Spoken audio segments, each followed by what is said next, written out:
Que va-t-on dire des musulmans? Que va-t-on dire des bouddhistes? Que va-t-on dire des gens qui sont hindous? Et là, c'est vraiment, on va élever le niveau.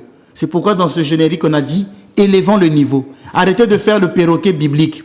Élevons le niveau. Il faut un peu raisonner. D'accord, la Bible te dit que le salut vient de Jésus. Que vas-tu faire du musulman? Que vas-tu faire du bouddhiste? Que vas-tu faire de tes ancêtres qui ne connaissaient pas Jésus? Nos ancêtres africains, avant que le christianisme n'arrive en Afrique. Que va-t-on dire de nos ancêtres africains? Que va-t-on dire de tous les juifs qui sont morts avant Jésus? Que va-t-on dire de toute l'histoire de l'humanité? Les personnes n'avaient pas rencontré Jésus. Notons une chose. Dieu veut que tous les hommes soient sauvés. C'est dans le cœur de Dieu. Ce sont ses créatures. Dieu veut que tous les hommes soient sauvés. Son amour est un amour universel. Jean 3, verset 16. Dieu a tant aimé le monde qu'il a donné son Fils unique. Il a aimé qui? Il a tant aimé le monde. Donc il n'a pas aimé que les chrétiens. Dieu aime le monde entier. Il n'y a pas de favoritisme en Dieu. La Bible affirme dans 1 Timothée 2, verset 4, Dieu veut que tous les hommes soient sauvés et parviennent à la connaissance de la vérité.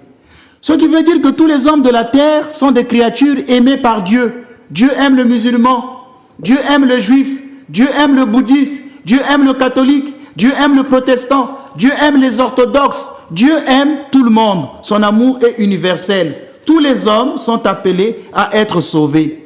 Maintenant, moi, souvent quand je prie, parfois quand je pleure dans mes prières, je dis, Seigneur, rassemble-nous tous dans ton royaume. Rassemble les orthodoxes, rassemble les catholiques, rassemble tous les hommes dans ton royaume.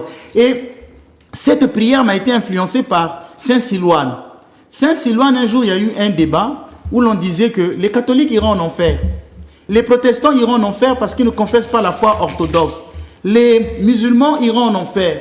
Et Saint Silouane se met à dire, mais mon ami, si tu es au ciel et que ton père qui était catholique, ton père qui était protestant, ton père qui était juif ne se retrouve pas au ciel, seras-tu content de le voir en enfer?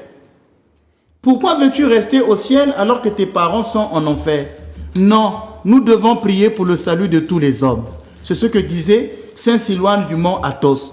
Alors quant à savoir si les musulmans, ceux qui n'ont pas rencontré Jésus, ne peuvent être sauvés, je vais vous donner une réponse.